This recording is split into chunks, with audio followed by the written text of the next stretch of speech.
আমার এক সময় আমার বোন ছিল, বাবা মা ছিল, সবাই ছিল। আমি আজকে দেখে কাঁদছি, ওই একটা লাল বেনারসি কাপড় দোকানে ঝুলছে, ওটা দেখে আমি কাঁদছি। আর তুমি কাঁদছো কেন? লাল বেনারসি দেখে তোমার কি এমন কষ্ট হচ্ছে? সেই লাল বেনারসি দেখে ছেলেটা কাঁদছে, সেটা আমি গল্পের আকারে আপনাদের সামনে তুলে ধরছি। যদি ভালো লাগে হাতের তালি চাইবো। আমার এটা নতুন, তো এটা নতুন আমি রেডি করছি মঞ্চে উপস্থাপন করার জন্য।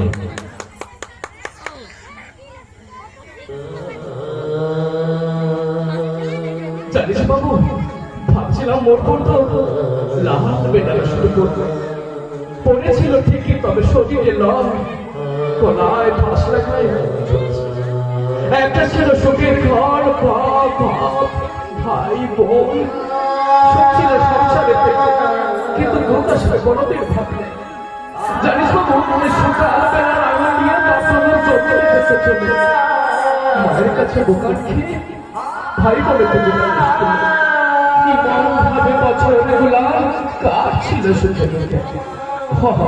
দুর্গা পূজায় পড়া শুধুই ছিল গুলাম, আর ভাই ফোটা রাখি ছিল ওই বোনটা শুধু চাওয়ার। সেদিন বোনটার বায়না ছিল, দাদা ওটা দিব, দাদা ওটা দিব। আমি তো চাকরি কর, তোর বিয়াতে আমি তো লাল বেনারসি কিনে দিব।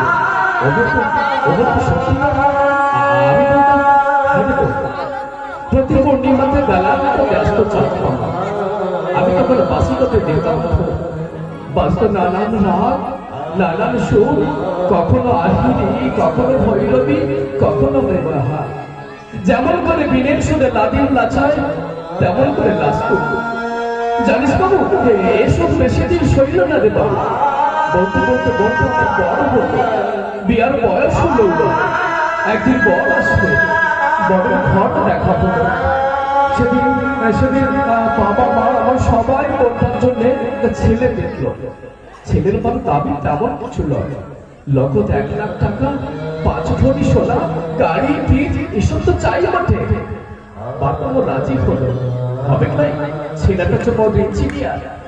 এদিকে ছেলেটাকে বিয়া দেওয়ার জন্য বাপ মা সব ঘর জমিন সব বিছিয়ে দিল, কিন্তু থাকার কোনো জায়গা নেই। এদিকে বলতে বলতে বলতে বিয়ার দিনও ঠিক হয়ে গেল। চারিদিকে ধর্মঘটা, চারিদিকে বাচ্চা সারাই, পুরোহিত মশাই করতে শুনে মন্ত্র করা। তখন বললো বরের বাপ, বিয়া তো হবে, তবে আগে দেন লাখ লাখ টাকা। ওর বাপটা বললো, দাদা আর কটা দিন সময় দেন, আর কটা দিন সময় দেন। ও টাকা জোগাড় নাই, টাকা জোগাড় নাই, তাহলে বিয়া হবে নাই, বিয়া হবে নাই। বরের বাপ বড় নিয়ে জ্ঞান চলে। তখন আমার বাপ আর মা বরের বাপের পায়ে পড়লো, দাদা দাদা তোমার কথা শুনলাম না রে বাবু, তোমার কথা শুনলাম না। বুকটা ধরে আমার বাপ ও মা ওই বিয়াস্থলে পড়লো, যা বললো আর উঠলো না কেউ। জানিস বাবু, দেখতে দেখতে বড় বড়টা ছুটে গিয়ে দিয়ার বিলক্ষী। আমি ছুটে গিয়ে বললাম, হে বল, হে বল, তুই তোমার খুন, তুই তোমার খুন। খুললো না রে বাবু, খুললো না। আমরা যখন দুয়ার থেকে ভিতরে ঢুকি, ওই লাল বেনারসিটা পড়ছে ঠিকই, তবে শরীরে নয়, ওই গলায় ফাঁস লাগবে, ওই পাখার সঙ্গে ছুটছে, ওই পাখার সঙ্গে ছুটছে, যেন পাখাটার সঙ্গে ওর বিয়া হচ্ছে। জানিস বাবু, এরকম কত জীবন যে যায়, ছাড়ে শুধু বিধাতাই। আচ্ছা বাবু বলতো, এই পর কথা কবে বন্ধ হবে?